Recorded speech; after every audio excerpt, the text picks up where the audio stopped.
India versus England second T20 చెన్నైలో ఆడబోతున్నారు. ఈ match అని ఆడతాడా షమి? అసలు లాస్ట్ మ్యాచ్ ఎందుకు ఆడలేదు మొహమ్మద్ షమి? ఈ ఫార్మాట్లో ఈ young T20 squad of India dominate చేస్తున్నారు. దానికి కారణాలు ఏంటి? ఇంకోవైపు ఇంగ్లాండ్ టీంలో ఏమైనా లోపాలు ఉన్నాయా? అండ్ చేపాక్లో పిచ్ ఈసారి ఎలా ఉండబోతుంది? చాలా మాట్లాడుకోవాలి కదా. Let's get into it.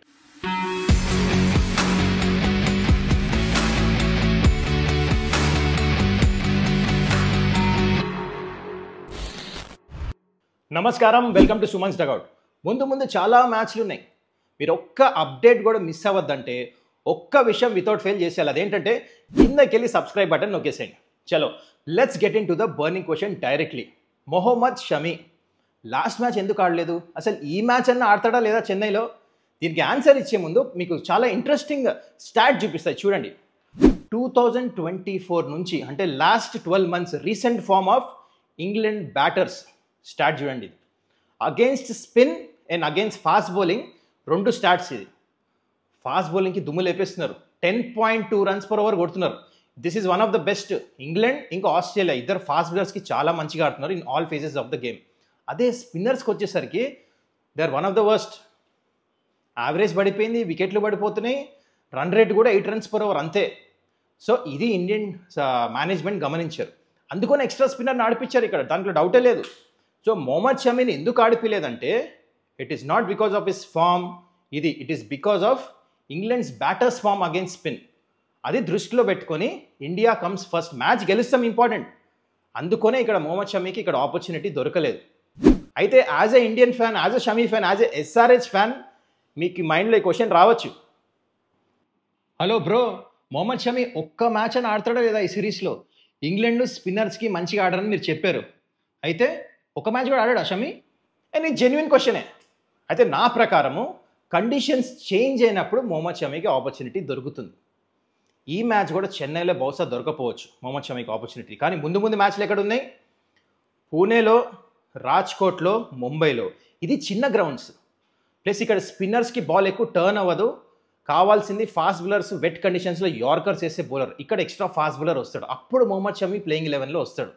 బహుశా ఫస్ట్ మ్యాచ్ ఎటు ఆడలే, సెకండ్ మ్యాచ్ కూడా చెన్నైలో నాకైతే డౌటే, అన్లెస్ కండిషన్స్ చేంజ్ అవుతాయి కానీ. లేకపోతే యాక్చువల్లీ ఈ పిచ్లో ముగ్గురు స్పిన్నర్స్ కావాలి. అంటే బాగా టర్న్ అయ్యే పిచ్ ఇది, రెడ్ సాయిల్ పిచ్. అందుకనే డెఫినెట్లీ సేమ్ ప్లేయింగ్ 11తో వెళ్తారు అనుకుంటుంది. చూద్దాం, ముందు మాట్లాడదాం వీడియోలో మనం. కానీ నెక్స్ట్ 3 మ్యాచ్లు అయితే ఆడతారు కదా, అప్పుడు మొహమ్మద్ షమీ డెఫినెట్లీ ప్లేలో వస్తాడని చెప్పేసి నాకు అనిపిస్తుంది. ఇండియా టీ20 ఫార్మాట్లో డామినేట్ చేస్తున్నారు. అది కూడా కొత్త క్యాప్టెన్ సూర్యకుమార్ క్యాప్టెన్సీలో. రోహిత్ శర్మ లేడు, విరాట్ కోహ్లీ లేడు వరల్డ్ కప్ తర్వాత.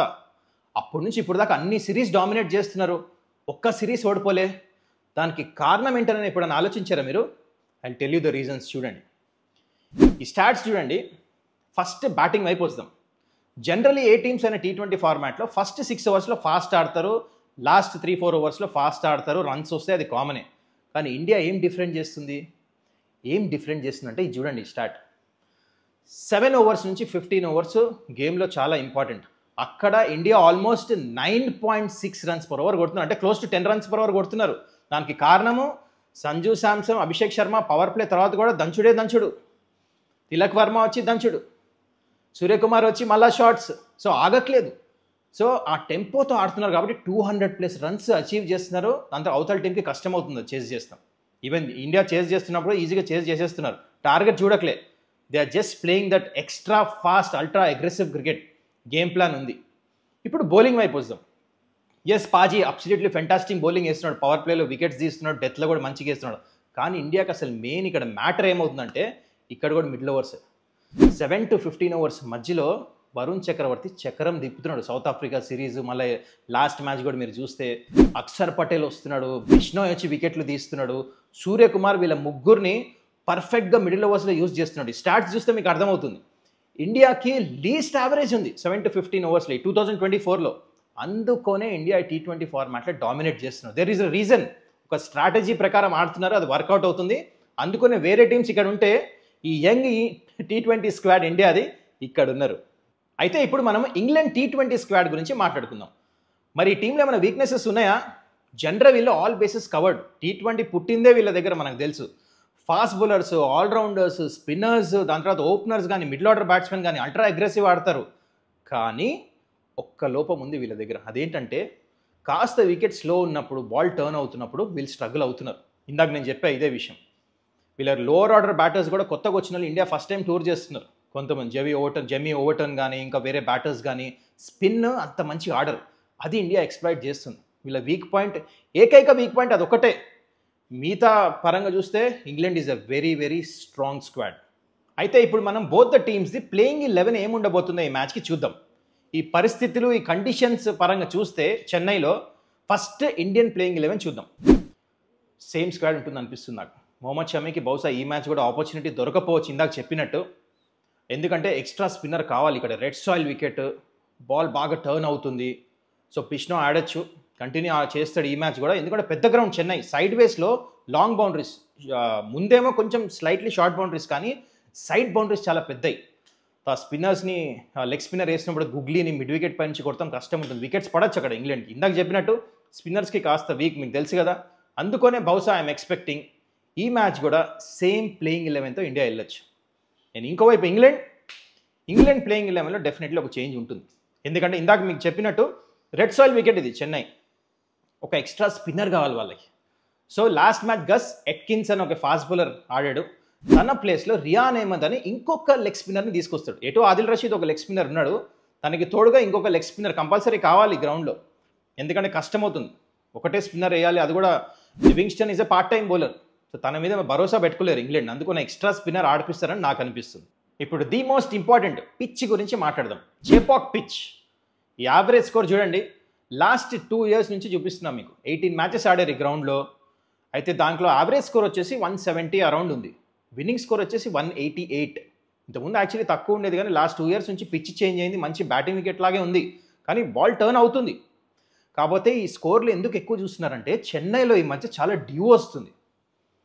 అప్పుడు సెకండ్ బ్యాటింగ్ ఈజీ అవుతుంది. సో టాస్ గెలిస్తే కళ్ళు మూసుకొని క్యాప్టెన్స్ ఫస్ట్ బౌలింగ్ ఎంచుకుంటారు, చేజింగ్ ఈజీ అవబోతుంది. కొంచెం హిస్టరీకి తీసుకెళ్తా. లాస్ట్ ఇయర్ మీకు ఈ మ్యాచ్ గుర్తుందా?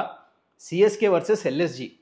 సిఎస్కే 200 పైన రన్స్ కొడితే ఆ మ్యాచ్ ఎల్ఎస్జీ చేజ్ చేశారు. స్టాయినిస్ వచ్చి మ్యాన్ ఆఫ్ ద మ్యాచ్ వచ్చింది, బ్రిలియంట్ బ్యాటింగ్ చేశాడు. మీకు గుర్తుందో లేదో ఆ మ్యాచ్? నేను ఎందుకు గుర్తు చేస్తున్నా అంటే సెకండ్ బ్యాటింగ్ చేసే టీంకి డెఫినెట్లీ అడ్వాంటేజ్ ఉంటుంది. Toss is going to be very crucial. Due చాలా వస్తుంది. ప్లేయర్స్ కూడా ఏం చేస్తారో తెలుసా, ఈ మధ్య ఈ డ్యూకి ప్రాక్టీస్ చేస్తానికి, ఎస్పెషల్లీ ఇలాంటి గ్రౌండ్స్లో ప్రాక్టీస్ అప్పుడు బకెట్లో నీళ్లు నింపుకొని దాంట్లో బాల్ ముంచి బౌలర్స్ ప్రాక్టీస్ చేస్తారు, ఎస్పెషల్లీ స్పిన్నర్స్. ఎందుకంటే గ్రిప్ రాదు.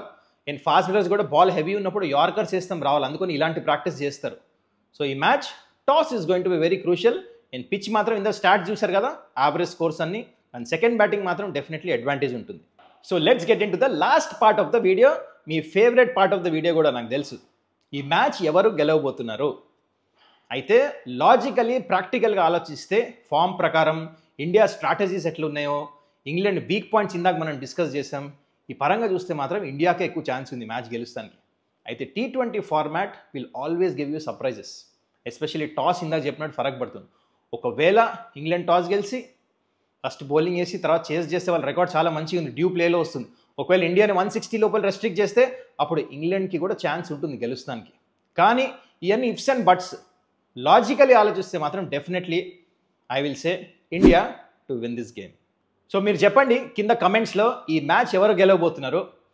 మొహమ్మద్ షమీ అసలు ఈ మ్యాచ్ ఆడాలా లేదా మీ ప్రకారం? అండ్ ఇందాక నేను రీజన్స్ ఇచ్చా, ఇండియా ఈ ఫార్మాట్లో ఎందుకు డామినేట్ చేస్తున్నారు. ఇంకా మీకు వేరే రీజన్స్ ఉన్నాయా ఎందుకు డామినేట్ చేస్తున్నారు ఈ యంగ్ ఇండియన్ స్క్వాడ్? కింద కమెంట్స్లో తెలియజేయండి. మళ్ళీ మనం నెక్స్ట్ వీడియోలో కలుసుకుందాం. అప్పుడు దాకా సియా, టేక్ కేర్.